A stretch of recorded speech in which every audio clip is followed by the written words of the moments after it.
KSG coaching के YouTube channel पर आपका फिर से स्वागत है। और RS बैच के आमेर के जो इतिहास है उसके पार्ट 11 में आज हम अध्ययन करेंगे सवाई जयसिंह का। सवाई जयसिंह की अगर बात की जाए तो इनका कार्यकाल जो था वो था 1700 ईस्वी से लेके और 1742 ईस्वी, ठीक, 1743 था। अब देखते हैं इसमें पिछले एपिसोड में इसके बारे में हमने थोड़ा सा देख लिया था और इसके बारे में हमने क्या देखा था कि एक तो ये कि इनका नाम मूल रूप से विजय सिंह था, इनके छोटे भाई का नाम जय सिंह था, लेकिन औरंगजेब ने इन्हें जय सिंह का नाम दिया। औरंगजेब ने इन्हें सवाई राजा की उपाधि दी। ये दो चीज़ें हमने देखी। फिर इसके बाद में दूसरी चीज़ एक और देखी कि 1707 में औरंगजेब के उत्तराधिकार का युद्ध हुआ। औरंगजेब के दो बेटे थे, एक का नाम था आजम और एक का मुअज्जम। सवाई जयसिंह ने किसका साथ दिया? आजम का, लेकिन शासक बन गया मुअज्जम। मुअज्जम बहादुर शाह के नाम से शासक बना और वो इस बात से नाराज हुआ कि सवाई जयसिंह ने किसका साथ दिया था? आजम। इस बात से नाराज होके उसने सवाई जयसिंह को हटाया और उनके स्थान पर उनके छोटे भाई विजय सिंह को शासक बना दिया और जयपुर का नाम चेंज करके, आमेर का नाम चेंज करके इस्लामाबाद या मेमिनाबाद कर दिया। यहाँ तक हमने देख लिया। अब ये बेरोजगार हो गया बेचारा, काम धंधा छूट गया, तो एकदम बेरोजगारी के दिनों में भटक रहा था। तो भटकते भटकते उस समय 2-3 आदमी ऐसे थे तो बेरोजगारी में भटक रहे थे, तो दोनों तीनों जाते हैं और 1708 में एक समझौता करते हैं जिसे कहते हैं देवबारी का समझौता। कौन सा समझौता? अब बताओ देवबारी का समझौता कहाँ होगा? और देवबारी कहाँ पड़ता है? उदयपुर में। कहाँ पड़ता है? उदयपुर। उदयपुर में यह समझौता हुआ। शाहपुरा का समझौता कहाँ पे होगा? समझा क्या? तो देवबारी में हुआ, उदयपुर में हुआ। और ये जो समझौता था वो 3 राजाओं के मध्य हुआ। एक तो था अपने उदयपुर का राजा, उदयपुर या मेवाड़, मेवाड़ का राणा था जिनका नाम था अमर सिंह सेकंड। क्या नाम था? अमर सिंह सेकंड। एक चीज। दूसरा अपना जयपुर वाला था ही, आमेर या जयपुर वाला, और इनका राजा का नाम क्या था? सवाई जयसिंह। सवाई जयसिंह। और तीसरा जो शासक था वो था मारवाड़ का, और मारवाड़ का शासक था अजीत सिंह। कौन सा सिंह? अजीत सिंह। तीनों के मध्य एक समझौता होता है। तो ये प्रश्न आ जाता है, क्वेश्चन बहुत बार एग्जाम में पूछा गया। देवबारी समझौता कब हुआ? 1708। देवबारी समझौते में कौन सी रियासत शामिल नहीं थी? मेवाड़, मारवाड़, आमेर, और चौथी देगी इसमें रट लेना, ज्यादा देता है कोटा, कोटा, बूंदी, इनमें से कोई ना कोई देता है, या बीकानेर। ठीक है, तो ये 3 शामिल थे, वो शामिल नहीं थे। क्या हुआ इस समझौते में? इसकी एक बच्ची थी जिसका नाम था चांद कंवर। कौन सी कंवर? चांद कंवर। और इनकी एक लड़की थी जिसका नाम था सूरज कंवर। कौन सी कंवर? सूरज कंवर। अब वैसे भी याद कर लेना, इसको रट लेना भाई। मारवाड़ पश्चिमी रेगिस्तान में तो सूरज उगता है, धरती तपती है, और मेवाड़ में चांद उगता है। क्या उगता है? चांद। क्योंकि अपन डूबते सूरज को देखते हैं, ऐसी चीजें हैं, तो चांदनी रात बहुत अच्छी लगती है। तो इनकी बच्ची का नाम था चांद कंवर, इनकी लड़की का नाम था सूरज कंवर। ये पुत्री थी। और दोनों ने अपनी पुत्रियों का विवाह किसके साथ कर दिया? सवाई जयसिंह। किसके साथ कर दिया? सवाई जयसिंह के साथ। ये दोनों इनकी क्या थी? पत्नी। किसकी पत्नी थी? सवाई जयसिंह। तीनों रिश्तेदार बन गए। और इसने शर्त रखी, बोला मैं तुम्हारे दोनों को राजा बना दूंगा, क्योंकि दोनों के ऊपर मुगलों का अधिकार था। मैं दोनों को राजा बना दूंगा, लेकिन मेरी शर्त है। बोला क्या शर्त है? कि मेरी बच्ची के जो बच्चा हो वो ही राजा बने। भाई तुम्हारी बच्ची का राजा नहीं बनना चाहिए, किसका? मेरी बच्ची के, यानी इसका क्या बनना चाहिए? द्वैता। तो इसके लड़का पैदा हुआ था, उसका नाम था माधो सिंह। कौन सा सिंह? माधो सिंह। इसका पुत्र माधो सिंह हुआ, इसका पुत्र। और सूरज कंवर के पुत्र का नाम था ईश्वरी सिंह। कौन सा सिंह? ये दोनों इसकी पत्नी थी और ये तय हुआ। तो इसमें 2 चीजें तय हुई। एक तो ये कि सवाई जयसिंह के बाद में उसकी पत्नी चांद कंवर का पुत्र माधो सिंह ही क्या बनेगा? पहली चीज। और दूसरी चीज शर्त ये तय हुई कि अमर सिंह सेकंड की सेना की सहायता से सवाई जयसिंह को आमेर वापस दिलाएंगे और अजीत सिंह को क्या दिलाएंगे, मारवाड़, मुगलों से वापस छीन के अधिकार करवाएंगे। ठीक, ये चीज होती है साहब। ठीक है, ये शादी कर देते हैं, पूरा रिश्तेदारी हो जाती है। इसके बाद में ये अपनी सेना लेके और आमेर पर जाता है। आमेर पे जाता है तो आमेर पे क्या हुआ कि इसका एक वजीर था, इसका मंत्री था, जिसका नाम था रामचंद्र कछवाहा। क्या नाम था, रामचंद्र कछवाहा।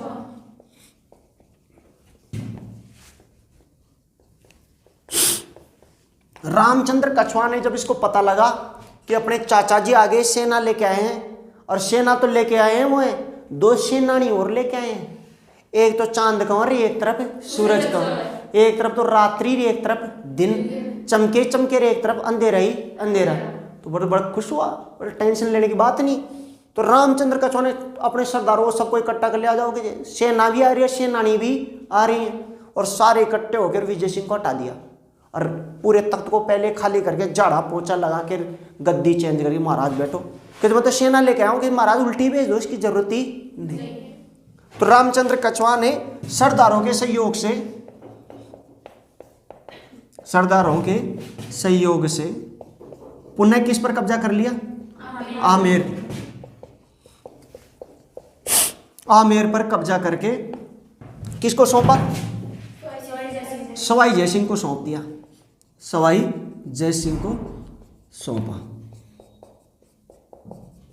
और दूसरा, सवाई जयसिंह ने क्या किया, अब उसका जो भाई था ना विजय सिंह, जिसको राजा बनाया था, उसको बंदी बना के विजयगढ़ी पे, यानी नाहरगढ़ में एक महल था, वहां पे बंदी कर दिया। वहां जो राजनीतिक कैदी होते थे उनको बंदी रखते थे, मारते नहीं थे, भाई है अपना, माजा है भाई है। तो इसने विजय सिंह को क्या कर दिया, बंदी बना लिया, विजय सिंह को बंदी बनाया, और बंदी बना के कहाँ रखा, विजयगढ़ी। कौन सी गढ़ी, विजयगढ़ी।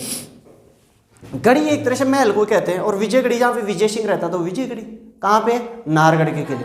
ठीक है, तो जहाँ पर राजनीतिक कैदियों को रखा जाता था। आप इसका एक स्क्रीनशॉट ले लो।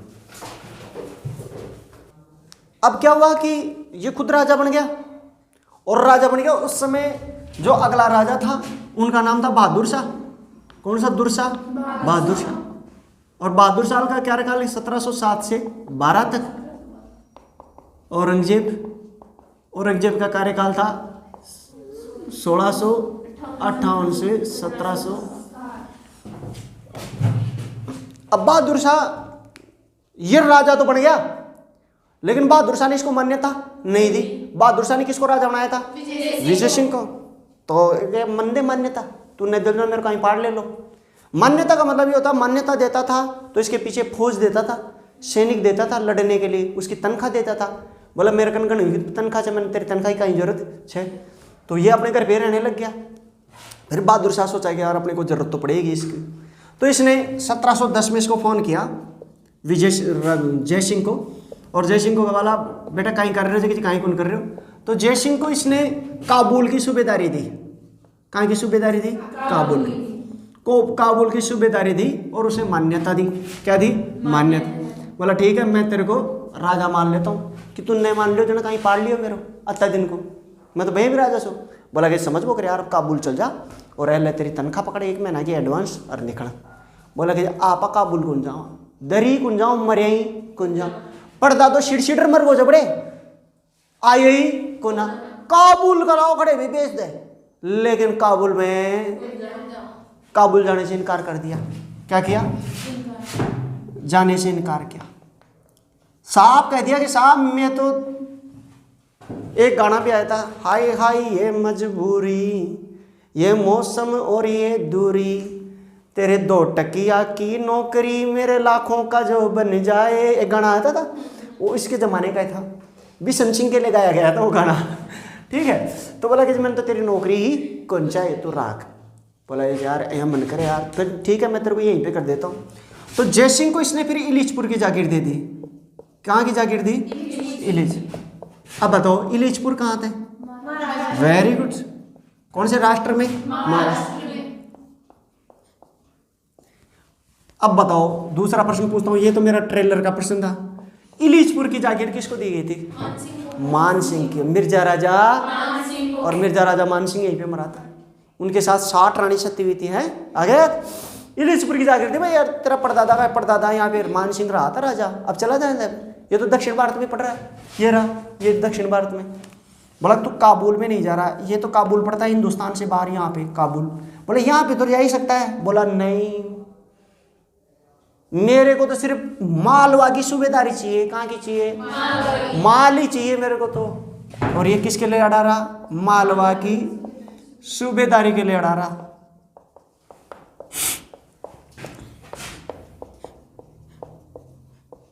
अड़ा रहा, दोनों के चलते रहे लड़ाई, चलते रहे। तो क्या बोला मैं तुम बेचू को ना? बोला मन बेचे, तेरी तनख्वाह तू ही राख। जावाला तो मालवा, जावाला नहीं बिका लाओ खड़े ही कर जा। क्लियर? औरंगजेब ने इसे मालवा की सूबेदारी दी थी। औरंगजेब ने किसकी सूबेदारी दी थी? मालवा। ये मैंने आपको पहले बता दिया था। इसको मालवा पसंद आ गया था, बस अपने यहीं पे रहेंगे पूरी जिंदगी साहब। ऐसे नहीं कहीं ट्रांसफर ठाके, कई बार तो भरतपुर टेक देते हो और कई बार बाड़मेर टेक देते हो। कुंजम साफ रहे, नौकरी कराओ तो करा लो, नहीं बना जाऊँ ही कान। ये डायलॉग पहली बार यही मारे। इसके बाद में जो बहादुर शाह था, बहादुर शाह के बाद में कौन बना? जहांदार शाह। कौन सा दार शाह? जहांदार शाह। ज्यादा बड़ा नहीं, ये 1712 से 13। और जहांदार शाह के बाद में कौन बना? और इनका कार्यकाल था 1713 से 19। अब देखो इनके समय में, इसके समय तो कोई ज्यादा संबंध बना ही नहीं, 1 साल के लिए बना था, इतने साल 6 महीने के लिए। इसके बाद में अगला कौन बन गया? फर्रुखसिंह। फर्रुखसिंह ने फिर फोन किया, भाई यार तू क्या चाहता है बता, तेरे मन में क्या है? बोले देख मालवा, माल का अलावा अपन कहीं कौन चाहिए? बोले मालवा चाहिए? कहते हाँ मालवा चाहिए, उसके अलावा कुछ नहीं चाहिए? बिल्कुल कुछ नहीं चाहिए। तो ले पकड़, 1713 में फर्रुखसिंह ने कहाँ की जागीर दे दी? मालवा की सूबेदारी दी। मालवा की सूबेदारी, गजब। ले भैया तेरे को मालवा की सूबेदारी पकड़, और साथ में 7000 का मनसब दे दिया। कितने का मनसब दिया? 7000 का। ले पकड़, तनख्वाह भी बढ़िया, अरे बढ़िया। क्लियर? तो ये इसको दे के भेज दिया। अब बोल के जी काम डुट्टी डंकी करेगा? अरे कि महाराज अब तक कर जी की खावला जी की बजा। तो उस जमाने में सबसे ज्यादा जो विद्रोह चल रहा था और इनके खिलाफ, मुगलों के खिलाफ, वो जाट बाबा कर रहे थे। जाट बाबा पाड़ने में लग जाते, जाट है ऐसी चीज, पाड़ दे तो पाड़ दे किसी को भी। तो उस समय जाटों का एक नेता था जिनका नाम था चूड़ामण। कौन सा मण? चूड़ामण। तो जाट नेता चूड़ामण को इसने थूण के किले में घेरा। कौन से किले में घेर दिया? घेर दिया चारों तरफ से। और बदन सिंह बोला, चूड़ामण बोला भाई दादा छोड़ दे मैंने, आप कड़ा छोड़ दो तो जान बख्श दे तो तेरे भी एहसान माना ला। तो थूण का किले पे, थूण का किला भरतपुर में पड़ता है। कहाँ पड़ता है? भरतपुर में इसको घेर दिया। और पहली बार ऐसा हुआ जब जाट नेता को बुरी तरीके से चारों तरफ से घेर लिया, उसकी जान की आफत आ गई। और थूण का किला कहने कीजिए, जाटा का जाने चाहिए, थूण कहने कीजिए। थूण, अरे काया खड़े हो जाए, थूण जे थूण कहते हैं जो आडी लगती है ना बल्ली, ए छान से ही किला बना दिया। समझा क्या? ये इतनी लंबी छान डाल दी उसके थूण से, थूण का किला हो गया। ये लो, गजब की बात है। तो थूण के किले में उसको घेर लिया तो इससे बड़ा खुश हुआ। तो उसने जो फर्रुखसिंह था, तो फर्रुखसिंह ने खुश हुआ और खुश होकर इसको एक उपाधि दी। इसको खुश होकर क्या उपाधि दी? राजेश्वर की उपाधि दी। राजेश्वर की उपाधि दी। किसकी उपाधि दी? राजेश्वर। इसको रट लेना भाई, ये क्वेश्चन पूछा गया था। राजेश्वर की उपाधि दी। ठीक, थोड़ा सा समय गुजरा। फर्रुखसिंह के बाद में अगला शासक बना रफी उद दरजात, और दूसरा बना रफी उद दौला। ये 2 राजा बने और वे 1719 में बने। कब बने? 1700। कोई 2-3 महीने 6-6 महीने ऐसे राजा बने, कोई ज्यादा इनका कार्यकाल था नहीं। और इनके बाद में अगला शासक बना मोहम्मद शाह रंगीला। कौन सा शाह? मोहम्मद शाह रंगीला। और इनका कार्यकाल जो था 1719 से लेके 48 तक था। तो ये अब मोहम्मद शाह रंगीला के समय, इनके समय तो कोई खास कार्य नहीं था। मोहम्मद शाह रंगीला के समय इसने क्या किया कि जो ये चूड़ामण था उसका भतीजा था बदन सिंह। क्या था? बदन सिंह। इस भतीजे को अपनी तरफ मिला लिया। और चूड़ामन के इसके पुत्रों को हटा के और बदन सिंह को वहां का जागीरदार बना दिया, उसको डीग की उपाधि दी, ब्रजराज की उपाधि दी और खुद में मिला के और अपने साथ लेकर दरबार में उपस्थित हो गए किसके, मोहम्मद शाह कि महाराज आज से ये भी आपका आदमी है। बात समझाएगा। तो कुल मिला के ऐसी स्थितियां हो गई कि इसको ये बड़ा खुश हुआ मोहम्मद शाह रंगीला, क्योंकि भरतपुर के जो जाट नेता थे वो किसी की अधीनता स्वीकार करने वाले थे नहीं। हालांकि ये दरबार में उपस्थित नहीं हुआ, ये झूठी बात है, मैं मजाक के रूप में कर रहा हूँ।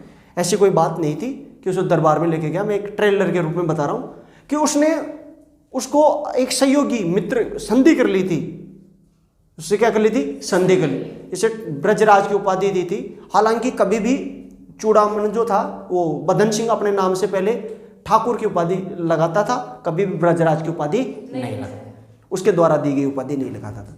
तो इसने चूड़ामन के भतीजे क्या नाम था, बदन सिंह, बदन सिंह को मिलाया,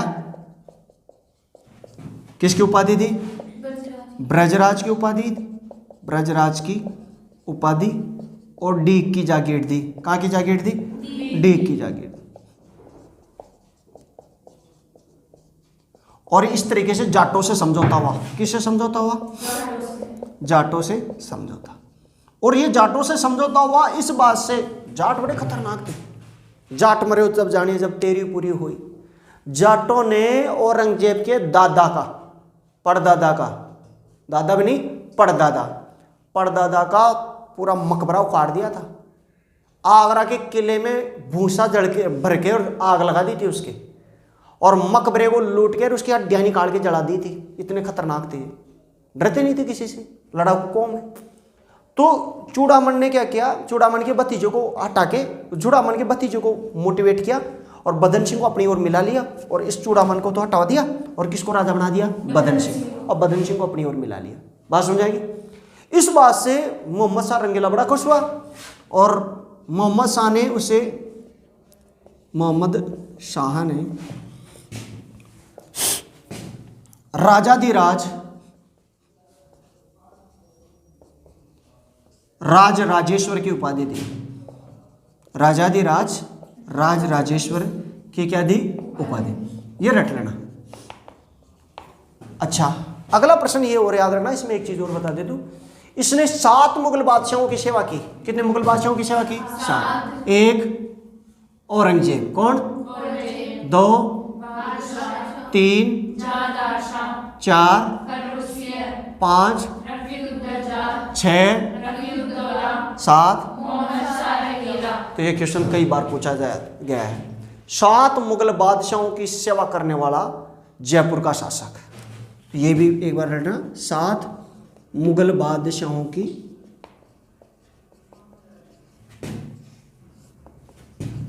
और इसके साथ ही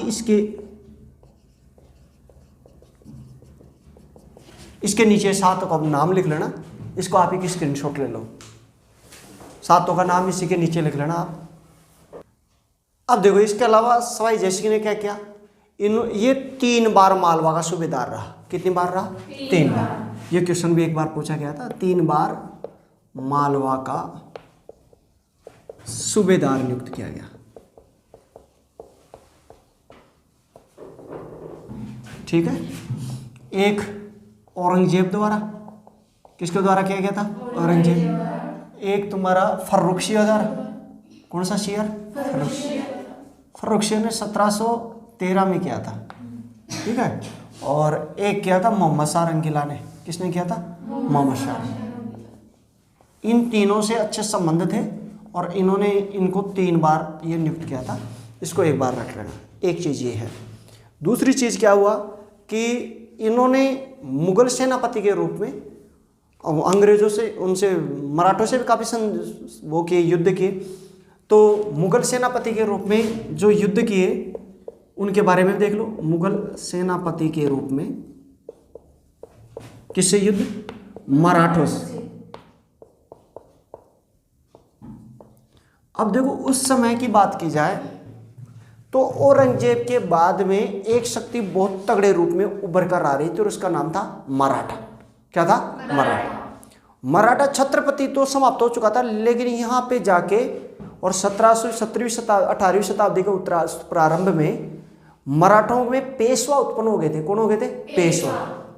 बाजीराव, बालाजी बाजीराव, ये लोग हो गए थे। तो इन्होंने बहुत युद्ध लड़े। 3 युद्ध जो थे वो प्रसिद्ध हुए थे। 3 युद्ध, एक पील सुद का युद्ध, पील सुद का युद्ध, दूसरा मंदसौर का युद्ध, मंदसौर का युद्ध, और तीसरा रामपुरा का युद्ध। ये 3 युद्ध रट लेना भैया। पील सुद पड़ता है एमपी में, पील सुद जगह पे पड़ता है एमपी में। मंदसौर भी कहाँ पड़ता है? एमपी में। लेकिन रामपुरा अपना पड़ता है कोटा में। कहाँ पड़ता है? कोटा में। तो ये 3 युद्ध हुए थे, ठीक है। ये 1728 में, ये 1733 में, और ये 1735 में। तो ये 3 युद्ध लड़े थे। और यहाँ पे लास्ट में जाके इन्होंने क्या किया था, मंदसौर के युद्ध में बालाजी बाजीराव था। बालाजी बाजीराव का नाम सुना हो ना, वो मस्तानी वाला सुना है? तो बालाजी बाजीराव जो था उसके द्वारा उसके खिलाफ ये युद्ध लड़ता है और बालाजी बाजीराव इसमें जीत जाता है। तो ये लास्ट में क्या करता है, इससे समझौता करने के लिए सवाई जयसिंह उसको मालवा का सूबेदार नियुक्त करा देता है। किसका नियुक्त कर देता है? मालवा। तो ये भी रट लेना। 1734 में बालाजी बाजीराव को, बालाजी बाजीराव कौन था? मराठा सरदार। कौन सा सरदार? मराठा। बालाजी बाजीराव मस्तानी वाला, मस्तानी बालाजी मस्तानी, बाजीराव मस्तानी मुझे, बालाजी बाजीराव को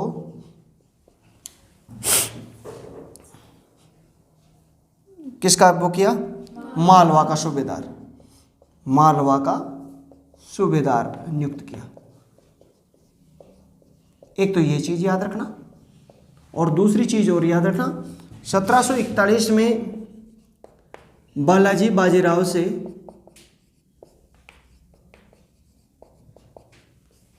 धौलपुर समझौता किया। कौन सा समझौता किया? धौलपुर समझौता।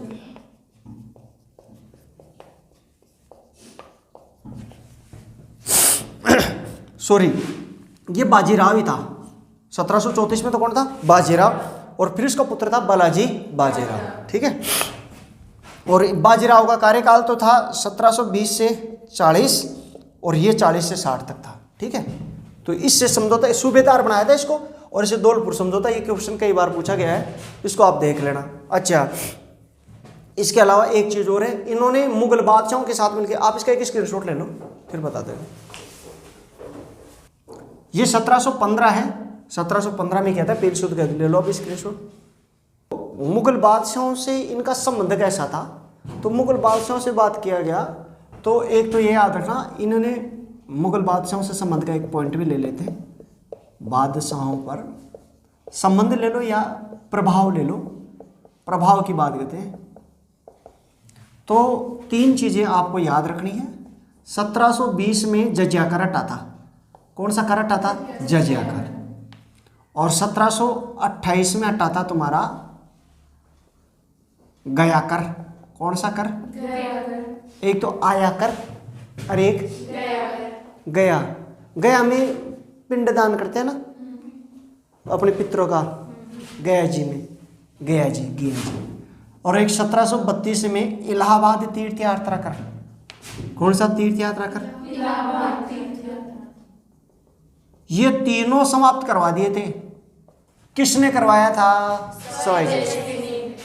अब बताओ किसने किए थे? मोहम्मद शाह रंगीला के दिलो दिमाग पे तो एक ही आदमी चलता था, कौन है? बोल, समझ में आया कि नहीं आया? ये तुम्हारे को याद रखना है पहली चीज, ये ढंग से रट लेना। जजिया कर, जजिया कर, इसके बाद में गया कर और एक इलाहाबाद, ठीक। ये तीनों कर ले। अच्छा बताओ, जजिया कर लगाया किसने था? वेरी गुड, उठा के मारो इसके थप्पड़ा। अकबर से लगवा रही है। अकबर हटाने वाला बेचारा और लगाने वाला भी कौन? अकबरी। औरंगजेब, कौन सी जेब? कब लगाया था? 1779। 1769 में मंदिर तोड़ो और 1779 में तीर। जबकि इसने लगाया था और बेचारा अकबर तो हटाया था वहां पड़ा। अकबर ने तो 1664 के मायने हटाया था। कद हटाया था? 1664। अकबर ने हटाया था। किसने हटाया था? अकबर ने तो हटाया था बेचारा। इसके बाद में जजिया कर हमेशा हमेशा के लिए समाप्त हो गया। गुरुजी जजिया कर कहीं है वही जो इस्लाम से ना, मूल इस्लाम में केवल 4 ही प्रकार का टैक्स की बात की गई है कुरान में, और कोई कर 6 गुना 4, और 4 में एक है जजिया। कहीं कहीं नाम है जजिया, जकात, खराज और खुम्स। केवल 4 कर 6, एक अलावा 5 कर 6 ही कोना। कहीं कहीं हो जे जजिया जो है वो तो गैर मुस्लिम सुलियो जाए लो। कौन सुलियो जाए लो? जो भी गैर मुस्लिम जनता है विश्व इस्लाम को राजा ले लो। भाई थे मेरी जनता में क्यों रह रहे छो, मैं तारी फ्री में रिक्शा कर रहे छो, ते मुसलमान ही को ना तो ते जजिया कर दो, यानी वो हिंदू असुलियो जाए छो एक तरीका से, ये मान लो। ठीक, इनमें ब्राह्मण और बस बोल लेता। जजिया जकात जो छो प्रत्येक आदमी दान दे लो। कहीं दे लो? दान। और दान कतो दे लो? 40वां भाग। कौन सो भाग है? यानी 100 रुपया कमा रहे छो तो 2.5 रुपये, 71 रुपया 2.5 रुपये दे देगा। दान देना है वो प्रत्येक आदमी को, वो मुसलमान देगा। खिराज जो हो वो हो टैक्स। कहीं हो टैक्स, वो राजा ने देना पड़तो। और वो तो भूमि को 1/3 भाग। कतो भाग है? यानी अगर 100 बोरी हुई थी तो 33 बोरी कुन्ने देनी पड़ेगी? राजा ने। और खून सो लूट कर। कौन सो कर? लूट कर। अगर राजा खड़े आक्रमण करो तो 80% सामान तो उनको राजा को, 80% माल तो उनको राजा को, और 20% माल किसका होता था? सैनिक। ठीक, शुरू में तो 20% तो राजा को हुआ करता था और 80% किसका होता था? सैनिक का। लेकिन बाद में अलाउद्दीन खिलजी ने उल्टा कर दिया। अलाउद्दीन खिलजी ने इसको उल्टा कर दिया था। चलो इसको बाद में देखेंगे। तो ये कर हटा दिया था और ये सभी चीज़ें इन्होंने हटा दिए थे। हालांकि अकबर ने भी जो था वो तीर्थ यात्रा कर हटाया था, दोनों चीज़। तो ये याद रखना, मूल बादशाह इनके कहने पर ये प्रभाव से ये कर हटा दिए थे। एक बात ये याद रखना, जजिया करिए, सारी चीज़ें रट लेना। उसके अलावा एक चीज़ और याद रखना, 17 एकम 17, 17 दूनी 34 होता है क्या? तो 17 जुलाई 1734 को एक सम्मेलन हुआ, उसे कहते हैं हुरडा सम्मेलन। कौन सा सम्मेलन है? रट लीजिए रो बोले वक्तो। हुरडा सम्मेलन क्यों कहलावा है? हुरडा में हुआ था। हुरडा कहाँ पड़ता है? क्यों हुआ ये प्रश्न सीधा आता है। मराठों के आक्रमण को रोकने के लिए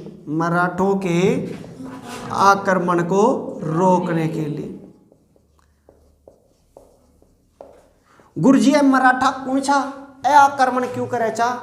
आपने यो भारत है, ये भारत में जो दक्षिण भारत है इसमें सबसे बड़ी शक्ति थी मराठा। शिवाजी का जो सेनापति नायक जो था छत्रपति शिवाजी का, और बैगा जब बड़ा खतरनाक था और पूरे हिंदुस्तान के ऊपर आक्रमण करते थे। वो क्या करते थे? आक्रमण क्यों कर रहा था गुरुजी? लूटबा के लिए। किसके लिए करते थे?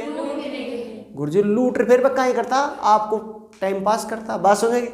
तो ये आक्रमण करते थे, बार बार लूट के राजा से लेके जाते थे, मारते थे राजा को, इतने पैसे दे, कूट के ले जाते थे। तो राजस्थान के राजा सोचे यार अपने सारे इकट्ठे होके और इसके खिलाफ ऐसे करते थे। तो सारे राजा इकट्ठे हो गए, और सारे राजा इकट्ठे कहाँ पे हुए? हुरडा में। उसमें कौन कौन इकट्ठा हुआ इसके बारे में याद रखना। यहाँ अपने जयपुर का राजा तो कौन था? सवाई जय सिंह।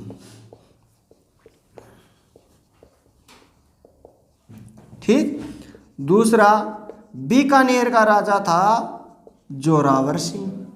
कौन सा सिंह है? तीसरा किशनगढ़ का राजा था राज सिंह।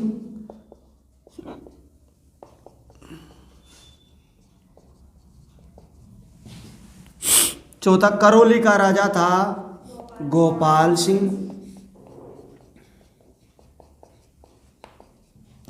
पांचवा मारवाड़ का राजा था अभय सिंह राठौड़।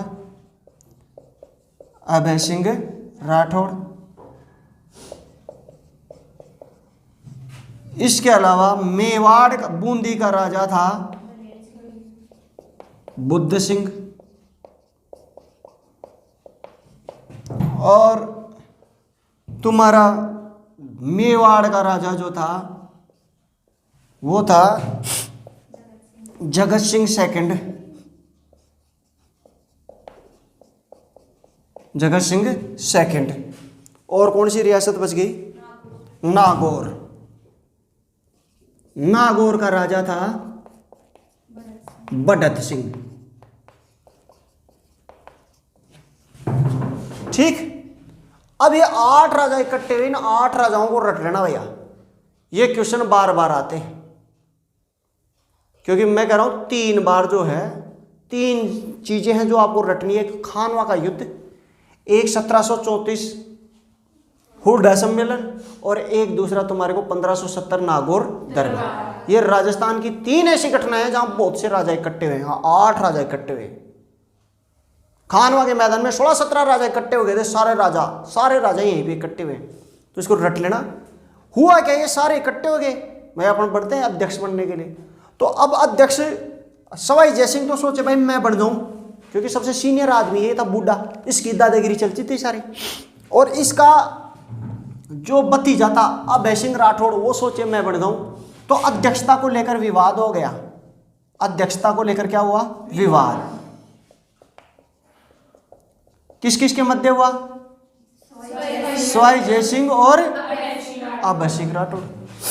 ये अपने छोरों को सबको लेके गया, माला सापा सारी चीज लेके गया कि मैं अध्यक्ष बनता है, मेरा गला में गाल दीजिए। वो आपका छोरा नहीं लिया। अब मैं सोचा कि यार इन बनावा, इन बनाया तो यो नाराज, इन बनाया तो यो नाराज। तो उन्होंने क्या किया कि ना तेरी ना मेरी, राजा को न बना दिया, इसको अध्यक्ष बना दिया। क्या बना दिया? अध्यक्ष। और अध्यक्षता को लेकर विवाद हुआ और ये दोनों बीच में ही छोड़ गए और उठ के आ गए। इसलिए ये सम्मेलन क्या रहा? असफल। क्या रहा? असफल। विवाद के कारण असफल।